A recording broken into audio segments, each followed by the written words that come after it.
दोस्तों, हिंदुस्तान का एक नागरिक होने की हैसियत से ये कार्यक्रम मेरी सामाजिक जिम्मेदारी की एक विनम्र कोशिश है। मैं अपने दर्शकों को ये यकीन दिलाना चाहता हूं कि किसी भी इंसान को बदनाम करना, किसी के जज्बात को ठेस पहुंचाना या किसी के ऊपर कोई फैसला सुनाना, ये मेरा इरादा नहीं है। आज हमारे समाज के सामने कई ऐसे मुद्दे खड़े हैं जिनसे लड़ने की बजाय कभी-कभी हम उन पर पर्दा डालने की कोशिश करते हैं। इससे गुनाह करने वालों को और शय मिलती है और उनके हौसले और भी बुलंद हो जाते हैं। मैं सिर्फ यही चाहता हूं कि हम इन मुद्दों पर खुल के चर्चा करें, उनका सामना करें, ताकि हम इन समस्याओं के हल ढूंढ सकें। इस बात के मद्देनजर मैं अपने दर्शकों को ये बताना चाहता हूं कि इस प्रोग्राम के कुछ हिस्से कभी-कभी बहुत ही संवेदनशील हो सकते हैं और इसलिए आप खुद अपने विवेक और समझ का इस्तेमाल कीजिए और सोच समझकर अपने निर्णय लीजिए। शुक्रिया।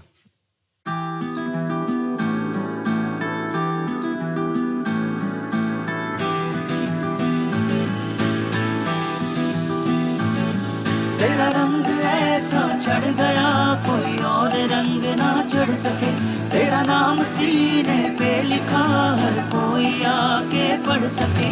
है जुनून है तेरे इश्क का, ये जुनून है रग रग में इश्क तेरा दौड़ता ये मामला सा खून है। तूने ही सिखाया सच्चाइयों का मतलब, तेरे पास आके जाना मैंने जिंदगी का मकसद। सत्यमेव सत्यमेव सत्यमेव जयते, सच्चा है प्यार मेरा सत्यमेव जयते। सत्यमेव सत्यमेव सत्यमेव जयते। नमस्कार, आदाब, खुशामदीद, सत्यमेव जयते। दोस्तों, इस वक्त मेरे साथ बैठे हैं शेखर खंडारे। शेखर जी एक डॉक्टर हैं, लेकिन इस वक्त वो हमारे साथ एक डॉक्टर की हैसियत से नहीं बैठे हैं, वो बल्कि एक भाई की हैसियत से बैठे हैं। शेखर की बहन समेदा खंडारे भी एक डॉक्टर थी। एक ही परिवार में दो डॉक्टर माँ बाप आने वाले दिनों को बड़े उम्मीद से देख रहे थे। लेकिन 24 साल की कम उम्र में समेदा गुजर गईं। डॉक्टर बने उनको सिर्फ एक ही साल हुआ था। शेखर जी, क्या आप हमें बताना चाहेंगे कि क्या हुआ? लेकिन उससे पहले मैं जानना चाहूँगा कि आपका बचपन कहाँ बीता? आप कहाँ पैदा हुए थे? आप कहाँ के हैं? मैं बेसिकली बिलोंग करता हूँ मूर्तिजापुर से। अच्छा। जैसे taluka place near Akola, district Akola के नज़दीक, महाराष्ट्र में। स्कूलिंग हमारा 10वीं तक का वहीं हुआ था और बचपन से ही हायर एजुकेशन परस्यू करने का एक सपना था। डॉक्टर बनने का सपना था? हाँ, डॉक्टर बनने का ही सपना था। आप दोनों का? मेरा था। तो फिर मेरा उसने फॉलो कर लिया, मतलब वो मुझे ही फॉलो करती थी मोस्टली। अच्छा, आप समेदा के बहुत नज़दीक थे जब आप बड़े हो रहे थे? जो मतलब नॉर्मल भाई बहनों का होता है, लड़ाई झगड़े, एक दूसरे की केयर करना, मस्ती करना। तो ऐसा क्या हुआ कि समेदा इतनी कम उम्र में गुजर गई? उसका MBBS ख़त्म हो चुका था। वो उसका इंटर्नशिप में थी और दिसंबर 2013 में उसे कुछ इलनेस हुई, मतलब फीवर वगैरह आ रहा था और वीकनेस आ रहा था और शॉर्टनेस ऑफ ब्रेथ हो रहा था, सांस लेने में तकलीफ होती थी। तो जो ही सीनियर उसके थे कलीग्स, उनको बताया, तभी इन्वेस्टिगेट किया था, बट कोई कंक्लूसिव ये नहीं आया था, डायग्नोसिस निकला नहीं था उसमें से। तो उसको एंटीबायोटिक्स वगैरह दे के थोड़ा बेटरमेंट लगा और वो फिर रिज्यूम कर लिया उसने उसका काम। उसके ठीक 1 महीने बाद ये जो उसके सिम्टम्स थे वो काफ़ी वर्सन होते गए और ख़राब होते गए। मतलब इनिशियली जब उसको ब्रेथलेसनेस होता था, वो थोड़ा वर्क करने पे होता था, थोड़ा चलने पे, थोड़ा या फिर क्लाइंब करने पे होता था, सीढ़ी चढ़ने पे सांस लेने में मुश्किल होती। बट देन उसको एट रेस्ट भी उसको ब्रेथलेसनेस होता था। अच्छा। मतलब अगर वो बैठी भी है तो उसको सांस लेने में काफ़ी तकलीफ होता था। तबीयत और बिगड़ने लगी थी। जब उसका रिपीट एक्सरे किया गया तो उसमें ये पता चला कि उसको आँखों में और उसके ब्रेन में TB स्प्रेड हुआ है। आँखों में और ब्रेन में TB स्प्रेड हुआ है। फिर इलाज शुरू हुआ उसका? हाँ, तो फिर इलाज उसका इमीडिएटली स्टार्ट कर दिया। जो स्टैंडर्ड प्रोटोकॉल है TB का, वो फर्स्ट लाइन ड्रग्स पे ही उसको स्टार्ट किया। तो विद इन अ वीक उसमें काफ़ी इम्प्रूवमेंट आ गया था। लॉस ऑफ एपेटाइट था उसको, जो कि खाती नहीं थी, खाना कम हो गया था। बट जैसे ही ट्रीटमेंट चालू किया तो उसका एपेटाइट भी काफ़ी बढ़ गया था, भूख भी लगने लगी थी। 1 महीना तक उसका ट्रीटमेंट हम लोग किए, तो फिर वहाँ से डिस्चार्ज लिया हम लोगों ने। घर पे वो 1 वीक तक ठीक थी, बट उसके बाद उसको काफ़ी सिर दर्द होता था, हेडेक बहुत ज़्यादा होता था और उसको हाई ग्रेड फीवर वगैरह आता था बुखार। और उसको वोमिटिंग्स वगैरह होती थी। तो फिर यहाँ पे उसको फिर से एडमिट कराया सायन हॉस्पिटल में। 4-5 दिन एडमिट होने के बाद में एक बार सडनली उसको अनकॉन्शियस हो गई थी, बेहोश हो गई थी। तो उसको आईसीयू में शिफ्ट किया सायन हॉस्पिटल की। 24 आवर में शी रिगेन हर कॉन्शियसनेस और उसके बाद में वो ठीक थी। मुझे लगा कि यार मैं मतलब डिस्कस किया सीनियर इंजीनियर से, तो वो बोले कि you better shift her to some good private hospital. तो पापा से मेरा डिस्कस किया। पापा वाज लाइक कि ओके यार, मतलब करते हैं जो करना हम करेंगे। हाँ, वो करना है हम करेंगे। मतलब कितना खर्चा आएगा? तो मैं बोला कि 5-6 लाख तक अराउंड आएगा। तो बोले नो प्रॉब्लम, उतना तो हो जाएगा, कोई इशू नहीं है उसका। तो फिर उसको 6 मार्च को मैं शिफ्ट किया था हिंदुजा हॉस्पिटल। हिंदुजा में उसका इम्प्रूवमेंट ड्रामेटिक था, मतलब वो बिल्कुल ही नॉर्मल हो गई थी। उसके बाद शायद अप्रैल एंड में फिर उसका फिर से तबीयत डिटोरिएट होना स्टार्ट हुआ। तो फिर उसका रिपीट एमआरआई किया गया था। तो उसमें दिखाया गया था कि डिसीज़ और वर्स हो गया है, मतलब और बढ़ गया है, बहुत ज़्यादा बढ़ गया। कोशिशों के बावजूद टीबी ठीक नहीं हो रहा था। हाँ, उसके बाद 5 मई को उसको मतलब वो फिर से अनकॉन्शियस हुई थी, बेहोश हो गई। हाँ, बेहोश हो गई थी। और सांस लेने का बहुत ज़्यादा आवाज़ आ रहा था। आईसीयू शिफ्ट करने के बाद में उसका फिर से एमआरआई जब किया तो पता चला कि उसे इन्फार्क्ट हुआ है, मतलब due to lack of blood supply जो है, ब्रेन टिश्यू जो है वो डेड हो चुका है। स्ट्रोक जैसे आ गया। हाँ, स्ट्रोक। और वो इतना मैसिव था कि ऑलमोस्ट 70 to 80% का ब्रेन ऑलमोस्ट डेड हो गया था। तो उसके बाद में उसको सांस वास तो लेना बंद ही हो गया था, वेंटिलेटर पे ही थी, बेड रिडन ही थी, सेंसेशंस ख़त्म हो गए थे ऑलमोस्ट। और फिर ट्रीटमेंट उसका चल रहा था, बट मुझे पता था कि मतलब अब वो नहीं बचेगी। और फिर 30 जून को शी पास्ट। हाँ, शी पास्ट। मतलब बीमारी पकड़ में आने के सिर्फ 6 महीने में वो गुजर गई। शेखर जी, मुझे बताइए कि आप डॉक्टर हैं और जहां आप काम कर रहे हैं वहां सारे डॉक्टर ही हैं आसपास। जो मेडिकल सपोर्ट था पूरा था। जो कुछ खर्चा करना था आपने अपनी तरफ से किया, लेकिन फिर भी हम संविदा को नहीं बचा पाए।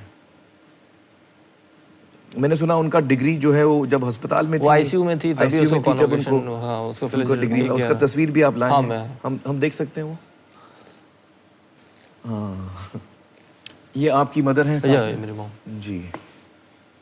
एक्चुअली मॉम डैड खाली उसका एडमिशन लेने आए थे। उसके बाद में, बिकॉज मैं था ही, बड़ा भाई है तो कोई चिंता करने की मतलब उन्हें कुछ लगा नहीं। और फिर डायरेक्टली उसका डेड बॉडी लेके।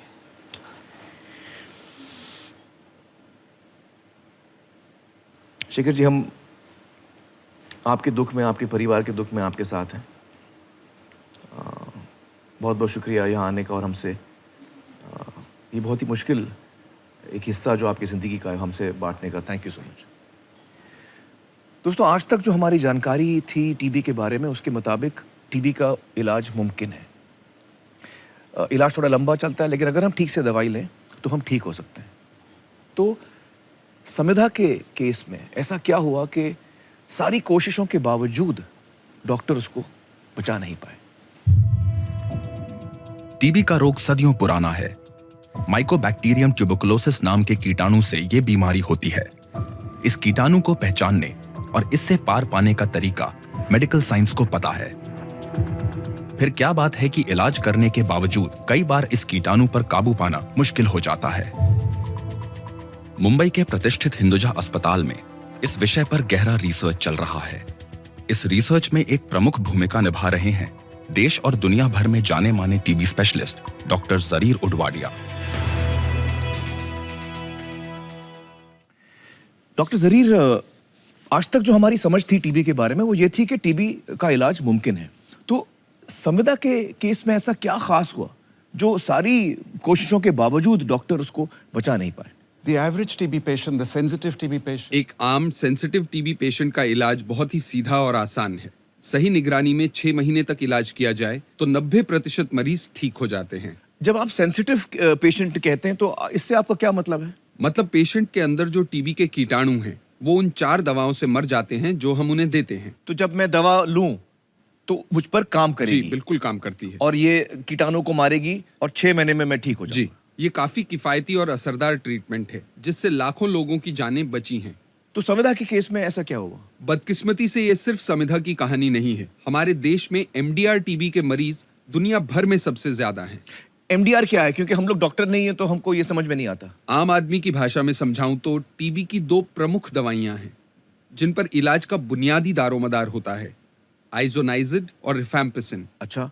जिस मरीज पर इन दोनों दवाओं का असर नहीं होता उसको जो टीबी है वो एमडीआर टीबी है, यानी मल्टी ड्रग रेजिस्टेंट टीबी। तो मतलब दवा काम नहीं करती? मरीज पर उसके अंदर जो कीटाणु हैं उन पर दवा असर नहीं करती। तो मतलब वो बैक्टीरिया जो है वो ताकतवर हो गया है, वो मरता नहीं है ये दवाओं से? जी बिल्कुल। फिर पेशेंट को 2 साल की ट्रीटमेंट लेनी पड़ती है जिसमें और भी कई दवाइयां दी जाती हैं, सेकेंड लाइन ड्रग्स। ये दवाइयां काफी टॉक्सिक मतलब जहरीली होती हैं और इलाज का खर्च भी आम टीबी के इलाज के मुकाबले 500 गुना ज्यादा हो जाता है। ट्रीटमेंट 500 गुना ज्यादा महंगा हो जाता है? जी, ज्यादा महंगा और ज्यादा टॉक्सिक। तो मतलब ये कि उससे साइड इफेक्ट्स भी बढ़ जाते हैं? बिल्कुल। करीब 30% मरीज तो भयानक साइड इफेक्ट्स की वजह से ट्रीटमेंट बीच में ही छोड़ देते हैं। आप समझिए कि एमडीआर का जो मरीज है उसको जो 2 साल तक इलाज करवाना होता है उसमें 15,000 गोलियां खानी होती हैं, 200 इंजेक्शंस लेने पड़ते हैं। ये ऐसी दवाइयां हैं जिनकी वजह से कान से सुनना बंद हो जाता है, शरीर टूटा रहता है, किडनियां खराब हो जाती हैं। सोचिए आपकी वो कैसे हालात होंगे कि मरीज चिल्ला उठते हैं कि अब बस करो, अब हम और दवा नहीं खा सकते। ये बेहद लंबा और भयानक इलाज है। और अफसोस की बात यह है कि खतरा यहीं पर नहीं थमता। हम अब एमडीआर टीबी से भी आगे बढ़कर XDR, extremely drug resistant TB तक पहुंच चुके हैं, जिस पर 4 दवाइयां काम नहीं करती। ओके। और हालात इससे भी बदतर हो सकते हैं कि कोई भी दवा काम नहीं कर रही, जिसे हम कहते हैं totally drug resistant TB, TDR. तो कितनी दवाएं हैं टीबी के लिए? कुल 12 या 13 दवाइयां हैं। तो इन 13 दवाओं में से अगर मुझ पे जो 2 मेन दवाएं वो अगर मुझ पे काम नहीं करती तो फिर मुझे एमडीआर टीबी है और फिर मेरा इलाज मुश्किल हो जाता है। अच्छा, अगर 4 दवाएं काम नहीं करती तो मुझे फिर एक्सडीआर टीबी है, अब और मुश्किल हो गया है मेरा इलाज। जी बिल्कुल। और फिर अब आप कह रहे हैं कि टीडीआर भी है, मतलब अगर इन 13 में से एक भी दवा मुझ पर काम नहीं करती है और फिर मेरा इलाज करीब करीब नामुमकिन हो जाता है। यही सिद्धांत है। तो ऐसा क्या चेंज आ गया है टीबी के बैक्टीरिया में या कीटाणु में जो अब उस पर दवाएं काम नहीं कर रही हैं? इसके लिए हम सब कसूरवार हैं। अगर सच कहूं तो टीबी के लिए जो सरकारी प्रोग्राम है उसने गलतियां की हैं। प्राइवेट डॉक्टर्स के तौर पर हम जैसे डॉक्टरों का भी दोष है और साथ ही इसमें सामाजिक परिस्थिति भी जिम्मेदार है। पहले समाज की बात करते हैं। टीबी के पनपने के लिए सारे हालात हिंदुस्तान में मौजूद हैं। घनघोर गरीबी, कुपोषण, बड़ी आबादी, सिगरेट बीड़ी का बढ़ता हुआ चलन, दुनिया भर में डायबिटीज के सबसे ज्यादा मरीज, HIV, टीबी के कीटाणु को फलने फूलने के लिए इससे बेहतर हालात कहीं नहीं मिल सकते। तो ये सारे हालात जो हैं टीबी के कीटाणु को मदद करते हैं? जी हाँ। और टीबी के कार्यक्रम ने, अगर मैं साफ और बेबाक होकर कहूं, तो एमडीआर टीबी के पेशेंट को बिल्कुल बेसहारा छोड़ दिया है। ओह, कैसे? क्योंकि अगर आप मरीज को वो दवा दे रहे हैं जो उस पर असर ही नहीं करेगी, तो भले ही आप कितनी भी निगरानी में दवा दें, उसका कोई असर तो होने वाला है नहीं। और ऐसा ही हुआ है। जिन मरीजों पर कैटेगरी 1 की दवाइयों का असर नहीं हुआ और 6 महीने बाद भी वो ठीक नहीं हुए, तो बजाय ये समझने के कि वो एमडीआर टीबी के पेशेंट हैं, जो बात वैसे तो बहुत ही आसानी से कोई भी समझ सकता है, फिर भी उनका नए सिरे से वही नाकाम इलाज और 8 महीने तक किया जाता रहा। कैटेगरी 2 में उन्हें 5 ऐसी दवाएं दी जाती रहीं जिसमें काफी संभावना थी कि दवाएं काम नहीं करेंगी। तो 6 महीने और 8 महीने यानी 14 महीनों तक ये टेस्ट ही नहीं किया गया कि दवा काम करेगी या नहीं। आप कह रहे हैं कि 14 महीनों तक पेशेंट्स को ऐसी दवाइयां दी जाती थी जो शायद कभी उन पे कभी काम करने वाली नहीं थी? जी, और इसका मतलब ये है कि ऐसा मरीज 14 महीनों तक और भी लोगों को ये बीमारी दे रहा था, क्योंकि वो खुद बीमार था। औसतन जो एक टीबी का पेशेंट होता है, चाहे वो एमडीआर हो या आम टीबी, 1 साल में 10 लोगों को ये बीमारी देता है। तो टीबी कैसे फैलता है मुझे बताइए? हवा के जरिए? जी, जैसे हम अभी बात कर रहे हैं तब ये फैल सकता है। खांसने से या छींकने से टीबी का कीटाणु दबे पांव लाखों की तादाद में यहाँ पर फैल सकता है। तो अगर मुझे टीबी है और मैं मान लीजिए ट्रेन में जा रहा हूँ या बस में जा रहा हूँ, तो मैं बहुत लोगों को टीबी दे सकता हूँ? जी बिल्कुल। और टीबी का कीटाणु किसी इंसान में फर्क नहीं करता आमिर। मान लीजिए आप एक कार में जा रहे हैं और आपके ड्राइवर को टीबी है और वो खांसेगा तो कीटाणु आपके अंदर आ जाएगा। और अगर मुझे टीबी है और बंद गाड़ी में मैं खांसूं तो उससे हो जाएगा? बिल्कुल सही। जैसे मैं आपको बताऊं कि हमारे कई मरीज धारावी में रहते हैं। 1.5 स्क्वायर किलोमीटर की जगह में वहां करीब 17 लाख लोग रहते हैं। पूरी दुनिया में शायद ये सबसे ज्यादा भीड़ भाड़ वाला इलाका है। बहुत क्राउडेड। क्या आप अंदाजा भी लगा सकते हैं कि इस किस्म के माहौल में ये बीमारी कैसी तबाही मचा सकती है? ऐसी जगहों पर जहां साफ हवा नहीं है, प्रदूषण है, और ये बात मैं बढ़ा चढ़ा कर नहीं कह रहा हूं, ना ही फिजूल में कोई डर फैलाने के लिए। आपने कहा कि जो प्राइवेट डॉक्टर्स हैं, प्राइवेट सेक्टर में जो डॉक्टर्स हैं, उन्होंने भी काफ़ी गलतियां की हैं। तो क्या गलतियां प्राइवेट डॉक्टर्स ने की हैं? देखिए, हमारे यहाँ जो प्राइवेट सेक्टर है वो बिल्कुल अनरेगुलेटेड है, अनियंत्रित है। होम्योपैथी, एलोपैथी, आयुर्वेदिक, यूनानी, तांत्रिक, नीम हकीम सब हैं। हर कोई पेशेंट खींचना चाहता है, क्योंकि जब टीबी की बात आती है तो हर कोई खुद को एक्सपर्ट समझता है। स्टैंडर्ड्स बनाए गए हैं, मानक हैं, मापदंड हैं, लेकिन उन पर अमल नहीं होता। हमने धारावी में एक स्टडी भी की थी। वहां पर प्रैक्टिस कर रहे 103 डॉक्टर्स से पूछताछ की। 103 में से सिर्फ 3 का इलाज का तरीका ऐसा था जो सही था। सिर्फ 3? जी। और बड़ी बात यह है कि अगर इलाज में 1 या 2 गलतियां भी हुई, गलत मात्रा में दवाई दी या गलत दवाई दी या गलत कॉम्बिनेशन दिया दवाइयों का, तो 1 महीने के अंदर आम टीबी, एमडीआर टीबी बन सकती है। ओहो, मतलब अगर नॉर्मल टीबी है किसी को तो मैं गलत दवा दूं तो उसको एमडीआर हो जाएगा। जी, और ये जो खतरा है ये हमने खुद पैदा किया है। आम इंसान के लिए मैं एक उदाहरण देना चाहूंगा। दोस्तों, आमतौर पे हम लोग हिंदी फिल्मों में देखते हैं कि क्लाइमैक्स में हीरो जो है वो विलेन को मारता है और फिर वो हीरोइन के साथ रोमांस दोबारा शुरू करता है। सडनली विलेन वापस खड़ा होता है, मरा नहीं है वो। अब टीबी में अगर आपने उसको पूरी तरह नहीं मारा है तो अब जब वो खड़ा होके आएगा तो वो और ताकतवर होके आएगा। पहले आप उसको पिस्तौल से मार सकते थे, अब आपको मशीन गन की जरूरत पड़ेगी।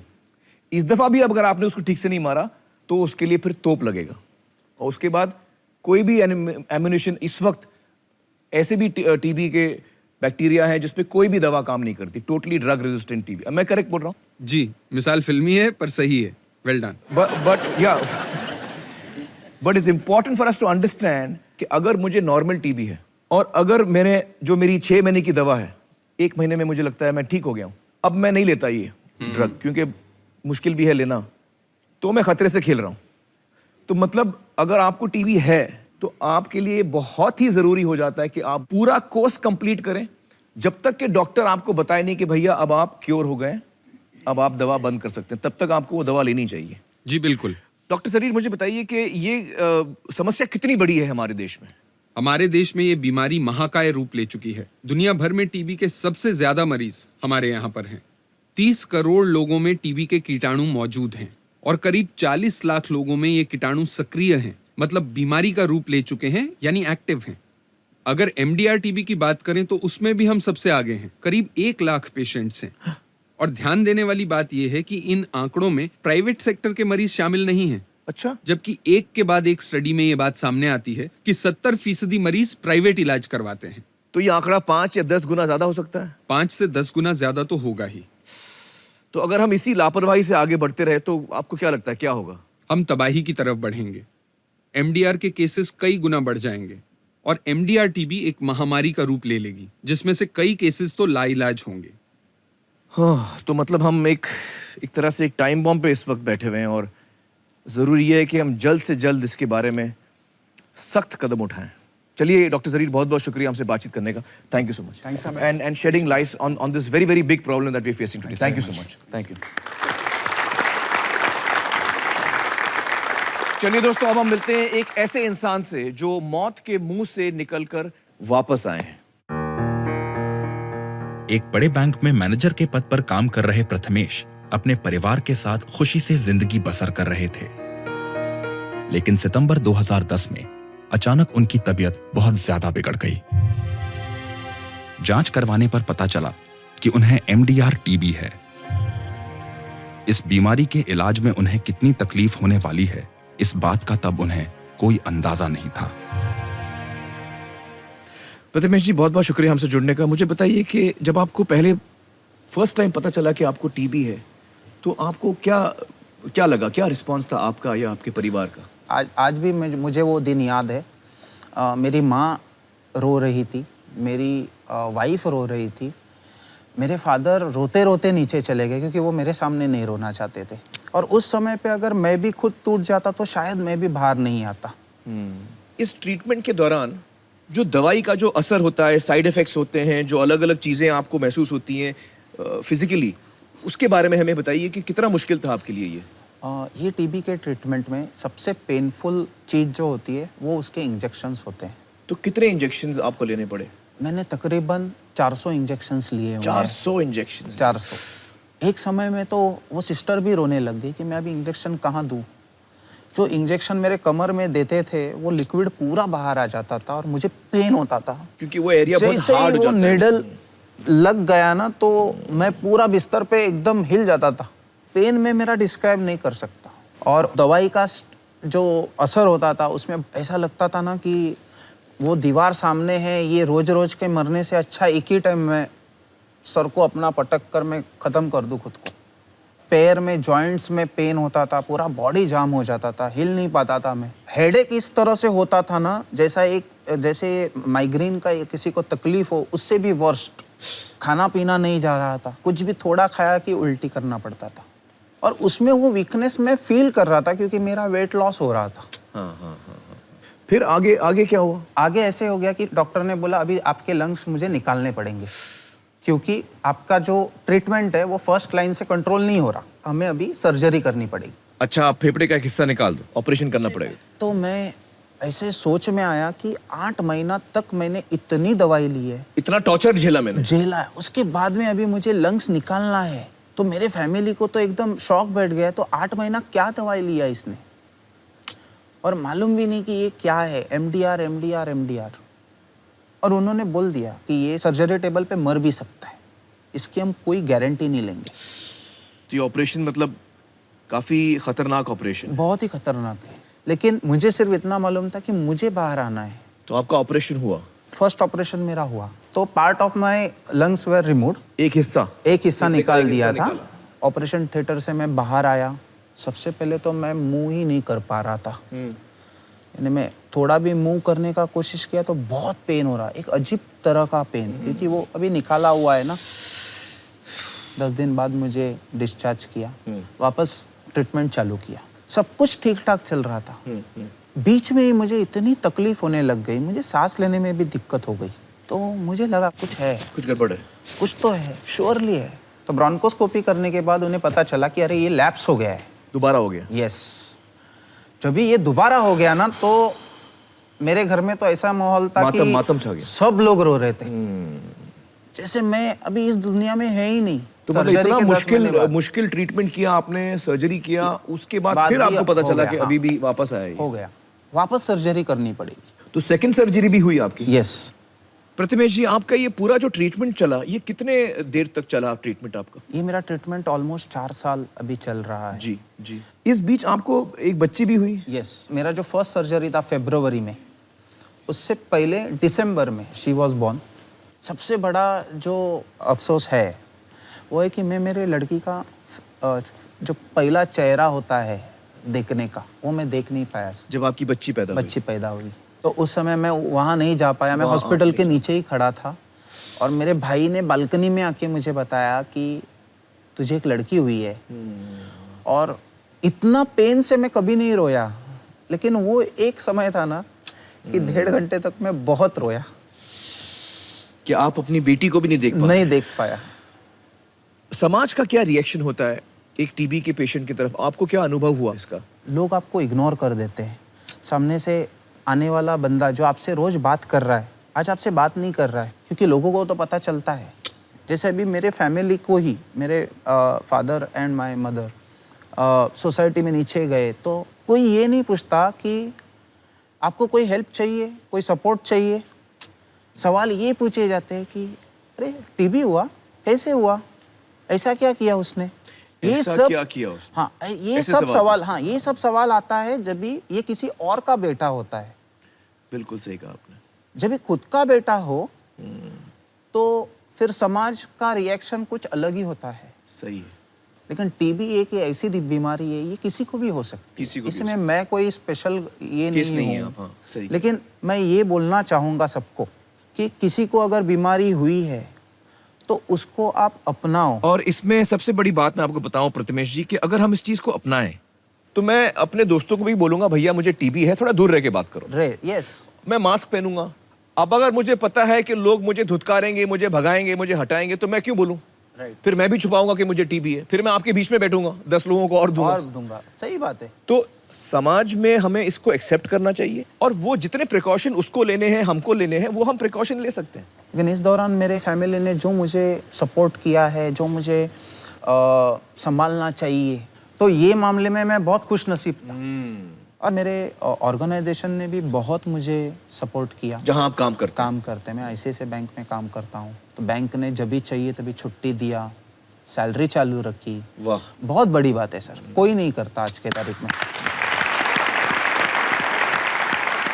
ये जो मेरी बीमारी है, इसमें जो खर्चा भी हुआ, कितना खर्चा हुआ? लगभग 20 से 25 लाख रुपया मेरा खर्चा हुआ है। 20 से 25 लाख खर्चा हुआ। हाँ, इसमें बैंक ने हमारा पॉलिसी किया हुआ है, तो लगभग 10 से 12 लाख वहाँ से हमने कवर कर लिया। और यहाँ देखने वाले सभी दर्शकों को मैं ये भी बोलना चाहूँगा कि एक अपनी मेडिक्लेम पॉलिसी आप निकाल लीजिए। प्रतिमेश जी, मैं आपको बताऊं, आज हमारी ऑडियंस में सभी ऐसे लोग हैं, भारी मेडिकल इंश्योरेंस है इनका, लेकिन 20 लाख 25 लाख का तो मेडिक्लेम भी कवर नहीं करेगा। नहीं करता, लेकिन something is better than nothing. Something is better than nothing. उसके लिए मैं बच पाया, और मुझे एक मॉरल सपोर्ट था कि चलो पैसे का तो चिंता नहीं तो है। आप लड़ पाए। यस।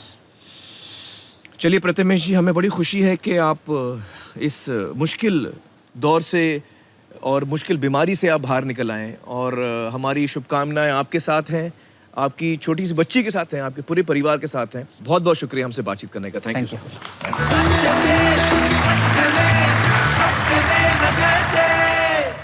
बांद्रा कुर्ला कॉम्प्लेक्स में वहाँ एक लिफ्टमैन था। मैंने देखा कि इसको TDR ट्यूबरकुलोसिस है। TDR टीबी मतलब कोई भी दवा उस पे काम नहीं करती, वो वाला टीबी। इस लिफ्टमैन ने कितने लोगों को टीबी दी होगी?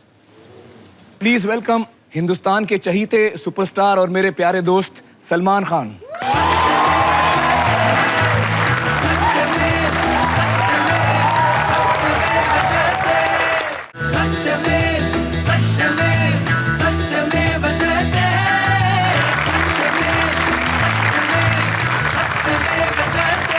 वेलकम बैक दोस्तों। मैं आपको याद दिला दूं कि आज का शो खत्म होते ही ठीक 12:30 बजे मैं आपके साथ स्टार प्लस पर लाइव रहूंगा। आप ट्विटर, फेसबुक या डायरेक्टली मुझे फ़ोन कॉल करके अपने सवाल, सुझाव, अनुभव सीधे मेरे साथ बांट सकते हैं। दोस्तों, एक वक्त था जब टीबी का मर्ज सही तरीके से दवा करने से ठीक हो जाता था, लेकिन अब ये जो नई किस्म की टीबी सामने आ रही है, MDR TB, XDR TB, TDR TB, मतलब जिस पर दवाएं काम नहीं कर रही हैं, वो बहुत ही खतरनाक है। और टीबी का जो मर्ज है वो हवा के जरिए फैलता है, एक इंसान से दूसरे इंसान तक जाता है। तो अब अगर किसी को टीबी का रोग लगता है तो उसमें ये खतरा बढ़ गया है कि कहीं ये MDR टीबी तो नहीं, क्योंकि अगर किसी को MDR टीबी है तो वो दूसरे इंसान को साधारण टीबी नहीं देगा, MDR टीबी देगा। बात करते हैं डॉक्टर शैलजा से, जो मेरे ही इलाके बांद्रा में प्रैक्टिस करती हैं। डॉक्टर शैलजा, आपका क्या अनुभव रहा है MDR टीबी के साथ? एक्चुअली मैं एक कंपनी में काम करती हूँ बांद्रा कुर्ला कॉम्प्लेक्स में। तो वहाँ एक लिफ्टमैन था। जब वो मेरे पास आया, रिपोर्ट्स उसने बताए, तब मैंने देखा कि इसको TDR ट्यूबरकुलोसिस है। TDR टीबी मतलब कोई भी दवा उस पे काम नहीं करती, वो वाला टीबी। और मैं आप लोगों को बता दूं कि बांद्रा कुर्ला कॉम्प्लेक्स बम्बई का वो इलाका है जो बहुत ही पॉश माना जाता है, जहां सब बड़ी कंपनीज के दफ्तर हैं। जी। तो मैंने कहा, फिर आप काम कैसे कर रहे हो लिफ्ट में? रोज हजारों लोग आपके साथ ऊपर नीचे जा रहे हैं। तो ऑफिस बिल्डिंग में वो लिफ्टमैन था। ऑफिस बिल्डिंग में लिफ्टमैन थे। फिर 2 दिन के बाद मैंने देखा कि वो आया ही नहीं, और फिर बाद में पता चला कि वो एक्सपायर हुआ है। लेकिन मुझे ये लग रहा है कि इस लिफ्टमैन ने कितने लोगों को टीबी दी होगी। लिफ्टमैन और क्या करता? अगर वो अपने बॉस से कहता कि भाई मुझे टीबी है, तो उसको काम से निकाल दिया जाता। तो उस डर से हम अक्सर बताते भी नहीं कि हमें टीबी है। तो ये समझना बहुत ज़रूरी है दोस्तों कि ये एक ऐसा मर्ज है जिसके खिलाफ हम सबको एक होकर लड़ना होगा। एक दूसरे का हाथ पकड़ के इस बीमारी के खिलाफ लड़ना है। या तो हम सब एक साथ तैरेंगे या हम सब एक साथ डूबेंगे। ये समस्या इतनी बड़ी है कि सरकार को भी इसकी गंभीरता का एहसास है, और कई सालों से वो एक बड़े पैमाने पे कदम उठा रही है। आइए देखते हैं कि वो क्या कदम है। सन 1992 में देश में टीबी से लड़ने के लिए एक नया कार्यक्रम बनाया गया, RNTCP, revised national tuberculosis control programme. TB की मुफ्त जांच और मुफ्त दवाइयों की सुविधा को देश भर में पहुंचाना इस कार्यक्रम का लक्ष्य था। इस कार्यक्रम का एक अहम हिस्सा था dots, directly observe treatment short course, यानी सीधी निगरानी से ये पक्का करना कि रोगी नियमित रूप से दवाई ले रहा है। इसके तहत देश भर में डॉट सेंटर्स खोले गए, जहां रोगियों को स्वास्थ्य कर्मचारियों की देखरेख में दवाइयां खिलाई जाने लगी। सरकारी आंकड़ों के अनुसार इस कार्यक्रम का फायदा 1 करोड़ 10 लाख रोगियों तक पहुंच चुका है। एक बड़े पैमाने पर इस कार्यक्रम को सफल माना जाता है। लेकिन क्या इस कार्यक्रम में अभी और सुधार की जरूरत है, और क्या ये MDR टीबी से निपटने के लिए सक्षम है? दोस्तों, मेरे साथ इस वक्त मौजूद हैं डॉक्टर ललित कुमार आनंदे। डॉक्टर आनंदे, आप एशिया के टीबी के सबसे बड़े अस्पताल में 25 साल से काम कर रहे हैं। आप कैसे देखते हैं टीबी के रोग को? बहुत सारे मिथ्स है लोगों में। क्या है टीबी? टीबी सब इसको टीबी बोलते हैं। हाँ। इसका जो ऑर्गेनिज्म है, जो टीबी जो कॉज करता है, बैक्टीरिया, इसका नाम, इस जंतु का नाम माइकोबैक्टीरियम है। ट्यूबरकुलोसिस इसको स्पेसिफाई किया गया है। पहले उतना एग्रेसिव नहीं हुआ करता था, धीरे-धीरे बढ़ता था, धीरे-धीरे था। जो पेशेंट ट्रीटमेंट नहीं ले रहा था, डिफॉल्ट करता था, उनमें जो एक्सरे में जो बदल आते हैं हमको, जो दिखते थे, आज के दौर में हम जो दिख रहे वो काफ़ी अलग है। अच्छा। जो उस वक्त हम जिस तरह का पेशेंट देखते थे कि 4-1 साल अगर नहीं लिए तो उसके फेफड़ों में कैविटी बनती थी, खड्डे। दवा नहीं लिया 4 साल तक तो, और अब तो शुरू में ही आ जाता है पेशेंट 1 महीने के अंदर। 1 महीने पहले तो उसको पता भी नहीं कि मुझे टीबी है। 1 महीने पहले उसको सिम्टम्स भी नहीं थे, यानी वो बीमारी नहीं था। उसको खांसी वगैरह होती है, और वो जो प्रेजेंटेशन जो दिखता है, उसके फेफड़े में बड़े बड़े कैविटीज हो चुके रहते हैं। इतना जल्दी? 1 महीने में। 1 महीने ये में? पहले हम कभी देखते नहीं थे। अब प्रॉब्लम ये होने लग गया है कि इसको अगर डायग्नोज हम जल्दी ना करें कि ये MDR नहीं है, तो ये बड़ी तेज स्पीड से पूरा फेफड़ा खराब कर देगा, दोनों फेफड़ा खराब कर देगा। तो हमें बड़ा जल्दी पता करना चाहिए कि ये नॉर्मल टीबी है कि MDR टीबी है, फटाक से पता करना चाहिए। ये तो काफ़ी ज़रूरी हो गया है। मुझे बताइए कि सरकारी जो प्रोग्राम है उसमें क्या सुविधा है कि अगर आप पेशेंट हैं, आप आए टेस्टिंग के लिए, तो आपका पॉजिटिव आया कि आपको टीबी है, तो MDR है नहीं है, वो फौरन टेस्ट करते हैं नहीं करते हैं, क्या प्रोसीजर है? कैटेगरी 1 आप ले लो, अब चालू करो, और 6 महीने तक लगातार लेते रहो। 6 महीने तक लो। 6 महीने तक जब पेशेंट लेता था टैबलेट्स वगैरह, अगर नहीं ठीक हो गया, नहीं ठीक होने का मतलब ये होता है कि उसके थूक में पॉजिटिव है। 6 महीने के बाद वो पता करेंगे कि मुझे MDR है कि नहीं? नहीं, ऐसा नहीं है। अगर आप ठीक नहीं होगे तो आप कैटेगरी 2 तक बढ़ेंगे। फिर वो और एक 6-8 महीने की और एक ट्रीटमेंट थी वहाँ पर। मैं फिर तब भी ठीक नहीं हूँ? आप फिर ठीक ना होना, यानी दोनों फेफड़े खराब हो जाते। तो ठीक और न ठीक होने के लिए मेरे ख्याल से पेशेंट का जिंदा रहना बहुत ज़रूरी था, कि बताने के लिए मैं ठीक नहीं हो गया, क्योंकि कैटेगरी 1 देर तक वो जिंदा ही नहीं रहता। फिर तो बहुत सारे पेशेंट्स ऐसे भी होते होंगे जो बेचारे MDR के पेशेंट्स हैं, लेकिन वो कभी सामने नहीं आता कि MDR के हैं, और उनको नॉर्मल टीबी का ट्रीटमेंट होता है। बहुत सारे पेशेंट ऐसे हैं जिनमें डायग्नोज ही नहीं किया गया है कि ये MDR है या नहीं है। दोस्तों, इस वक्त हमारे साथ मिस्टर लांजेवार मौजूद हैं। लांजेवार जी, आपके बेटे की तबीयत खराब हुई। हाँ जी। और उनको टीबी का इलाज करना पड़ा जी। उसके बारे में हमें बताइए कि आपका अनुभव कैसा रहा? मेरा अनुभव तो बहुत बेकार रहा। उसको ट्रीटमेंट चालू किया 6 महीने का, सरकार का प्रोग्राम के हिसाब से। हाँ, 6 महीने का चालू किया। उसमें 6वें महीने में उनका तबीयत ज़्यादा खराब हो गया वो गोली से। 6 महीने के बाद? हाँ। फिर तो जो ट्रीटमेंट जो देते हॉस्पिटल से, उन्होंने ये बताया कि तुम्हारा लड़का खाता नहीं होगा गोली, या इलाज ठीक से नहीं कर रहे तुम ठीक लोग। से करते नहीं होंगे। लेकिन आप लोगों ने इलाज ठीक से किया? हाँ, और गोली भी ठीक से खाया। किसी को ऐसा लगता है कि अपना, किसी को नहीं लगता है कि अपना बेटा मरे करके, लेकिन उसमें ऐसा हो गया। ऐसा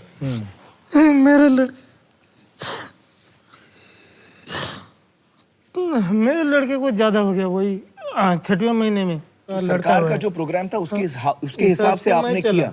6 महीने आपने दवा लिया, उसको फायदा नहीं हुआ ट्रीटमेंट। लेकिन ये भी नहीं बताया कि तुम्हारा लड़का को ज्यादा टीबी हो गया, MDR हो गया। ऐसे MDR हो गया। हाँ। तो अभी आपका सिवड़ी हॉस्पिटल में आपका बेटा है? हाँ। डॉक्टर आनंद, इनके बेटे का केस बताइए हमको। इनका लड़का MDR पेशेंट है? तब तो नहीं पता था, जब मेरे पास आए तब तो पता नहीं था। जब हमने वो टेस्ट किया तब हमको पता चला कि ये MDR है। उनके जो लड़के का अगर फेफड़ा आप देखोगे तो उसके लेफ्ट साइड का आधा पार्ट तो चला गया है, क्योंकि उसको वो ट्रीटमेंट चालू नहीं की थी। टाइम पे वहाँ पर। ट्रीटमेंट चालू टाइमली नहीं। ट्रीटमेंट नहीं चलती। हालांकि उसने हर चीज की जो उसको बोली वो गई तो ले रहा था। एक अच्छा प्राइवेट हॉस्पिटल या डॉक्टर जो जानकार है टीबी के बारे में, वो ऐसे केस में सबसे पहले टेस्ट करेगा कि आपको एमडीआर टीबी है या नहीं। तो सरकार ऐसा क्यों नहीं करती? प्रोग्राम में वो नहीं है। तो प्रोग्राम में क्या है? क्योंकि जहां तक मेरा ख्याल है, अगर मुझे पता चलता है कि मुझे टीबी है, तो सबसे पहले मैं जानना चाहूंगा कि मुझे कौन सा टीबी है, टीबी नॉर्मल वाला है या एमडीआर टीबी है, किसका इलाज शुरू करूं मैं, क्योंकि दोनों का इलाज अलग अलग है। तो अगर मुझे पता चलता है कि मुझे टीबी है, तो एक टेस्ट आता है जिसको बोलते हैं जीन एक्सपर्ट टेस्ट, जिससे पता चलता है एक दिन के अंदर कि भाई मुझे एमडीआर है या नहीं। अगर मुझे पता चल गया कि मुझे एमडीआर टीबी है, तो फिर एक और टेस्ट की जरूरत पड़ती है जिसको बोलते हैं कल्चर टेस्ट, जिससे पता चलता है कि 13 में से कौन सी दवाएं मुझ पर काम करेंगी, कौन सी दवाएं मुझ पर काम नहीं करेंगी, ताकि मैं सही दवा लूं, गलत ना लूं। तो ये एक नॉर्मल प्रोसीजर होता है कि आपने टेस्ट किया, हाँ मुझे टीबी है, दूसरा आपको एमडीआर है, हाँ मुझे एमडीआर है, तीसरा कौन सी दवाएं मुझ पे काम करेंगी। ये स्टेप बाय स्टेप हम पता कर सकते हैं ताकि हमारा इलाज सही दिशा में शुरू से ही जाए। तो ये जो स्टेप बाय स्टेप तरीका है, ये सरकार के प्रोग्राम में क्यों नहीं है? वाई? बिकॉज आई फील कि बहुत सालों पहले ये जो म्यूनसिपालिटी या गवर्नमेंट की जो ऑर्गेनाइजेशंस थी ना, हाँ, राजा और प्रजा, ये अलग अलग नहीं हुआ करते थे। राजा के लिए भी वही हॉस्पिटल था और प्रजा के लिए भी वही हॉस्पिटल था। आज राजा के लिए कोकिला बहन है, हिंदुजा है, बड़े बड़े हॉस्पिटल लीलावती है, जो भी है। तो ये प्रजा के हॉस्पिटल में मैं काम कर रहा हूँ, मैं इसको कैसे चेंज करूँ? पहली स्टेज पे जब ड्रग कल्चर सेंसिटिविटी करना चाहते हैं, तो कॉमन मैन के लिए अलग और प्रजा के लिए अलग, राजा के लिए राजा अलग। के लिए अलग है। प्रजा के लिए आप रुको, अभी 6 महीना आप यही दवा लो। राजा अपनी 13 ड्रग की जरूर करवाएगा और प्रजा जो है वो ऐसी चलती रहेगी। दोस्तों, मैं आपको एक बार फिर याद दिला दूं कि इस मर्ज के खिलाफ जो लड़ाई है, उसमें या तो हम सब एक साथ तैरेंगे या हम सब एक साथ डूबेंगे। ये मर्ज अन्य बीमारियों की तरह नहीं है। अगर कोई कैंसर का पेशेंट है और उसका अगर ठीक से ट्रीटमेंट नहीं होता है, तो सिर्फ उसकी जान खतरे में है। लेकिन अगर आप टीबी के पेशेंट हैं और अगर आपकी ट्रीटमेंट ठीक से नहीं होती, तो ना सिर्फ आपकी जान को खतरा है, लेकिन उन सभी लोगों की जान को खतरा है जो आपके आसपास रहते हैं, आपका परिवार, आपके दोस्त या जहां पर आप काम करते हैं। इसी को मद्देनजर रखते हुए हमारी टीम ने पूरे देश का दौरा किया, ये समझने के लिए कि सरकार का टीबी का प्रोग्राम कैसा चल रहा है, किन हालातों में चल रहा है। आइए देखते हैं क्या सामने आया। डॉट्स के कार्यक्रम ने देश भर में टीबी के क्षेत्र में सराहनीय काम किया है, लेकिन इस कार्यक्रम में कुछ कमियां पाई गई हैं जो टीबी के असरदार इलाज में दिक्कतें पैदा कर रही हैं। पहला मुद्दा, कार्यक्रम में दवा हर रोज नहीं दी जाती, एक दिन छोड़कर एक दिन दी जाती है। पब्लिक हेल्थ में, गवर्नमेंट में अभी alternate day, thrice a week therapy है। दुनिया भर में ये डॉट्स डेली थेरेपी दी जाती है। International union against tuberculosis and lung disease, जो हमारी जो इंटरनेशनल हमारी पेरेंट बॉडी है, उन्होंने भी लिखा हुआ है कि alternate day therapy leads to rifampicin resistance. दूसरा मुद्दा, डॉट्स के केंद्रों की समय सीमा कई बार मरीजों की सुविधा के अनुसार नहीं होती। मरीज को अपना कामकाज छोड़कर दवा खाने के लिए आना पड़ता है। 9 to 2 के बीच में पेशेंट आ गया तो दवाई मिल गई, नहीं तो पेशेंट अगले दिन आके खाएगा, तो उसका शेड्यूल बिगड़ गया। 2-3 केसेस ऐसे हैं जो कि जांच के लिए तो गए, ब्लड आ रहा है, उनके कपड़े में दिख रहा है ब्लड, और वहां से उनको वापस किया जा रहा है कि आज नहीं, अब तो आप कल आइएगा, और अभी तो 1:30 बज गया, 2 बजे लैब बंद हो जाएगी। तीसरा मुद्दा, दवाओं की कमी और दवाओं का समय पर ना मिलना। जब हमारे मर्ज निकला तो कहा कि अभी दवा नहीं है, दवा आने में टाइम लगेगा। हम रुके हुए करीब 1 महीने से। हमें तो ये बताया गया कि सरकार के पास दवा कम है। पूरा डिस्ट्रिक्ट को अगर हम तुलना करें तो कई एक ऐसे लोग हैं जो दवाओं की शॉर्टेज की वजह से खत्म हो गए। हम दीदी 6-7 बार गए थे, जब गए तो ये कह रहे थे कि कैटेगरी 2 की दवा है ही नहीं। उनकी बीमारी बढ़ती ही चली गई। खांसी आई और ब्लड निकला मुंह से, और 2-4-10 मिनट के बाद मृत्यु हो गई। इतना दुख हुआ कि इस हत्या के जिम्मेदार हम हैं, क्योंकि 7 महीने से हमने उन्हें सिर्फ आश्वासन दिया और उसके सिवा हम कुछ नहीं कर पाए। विशेषज्ञों का ये भी मानना है कि साधारण टीबी के अधूरे इलाज से एमडीआर टीबी का खतरा बढ़ जाता है। प्रोग्राम खुद एमडीआर क्रिएट कर रहा था, क्योंकि दवा आप सप्लाई नहीं कर रहे हैं ठीक से। चौथा मुद्दा, कार्यक्रम के सही जमीनी अमल की मॉनिटरिंग यानी निगरानी में कमी। और बहुत सारे जिले में जैसे हमने देखा कि प्रोग्राम का सुपरविजन और मॉनिटरिंग बिल्कुल नहीं हो रहा है। इवोल्यूशन टीम ने कार्ड निकाला एक पेशेंट का, बोला ये पेशेंट दवाई खा रहा है, हाँ खा रहा है, चलो इसके घर ले चलो। घर गए, उसने पेशेंट को बुलाया, तो पेशेंट की फैमिली मेम्बर से, वो तो उनका तो इंतकाल हो गया 2 महीने पहले। 2 महीने पहले इंतकाल हो गया, आप कार्ड पे टिक करते जा रहे हैं, रोज दवाई खा रहा है। बहुत अच्छा, इससे बढ़िया प्रोग्राम अभी तक इंडिया का कोई नहीं है पेपर वर्क में। पांचवा मुद्दा, कार्यक्रम में मुफ्त दवा और जांच के काम में भ्रष्टाचार, करप्शन।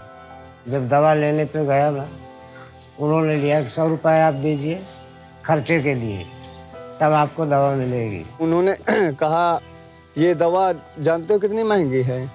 तो हमने कहा जी बताओ। तो बोले ये दवा बहुत महंगी है, आप हमें कितना दे सकते हो?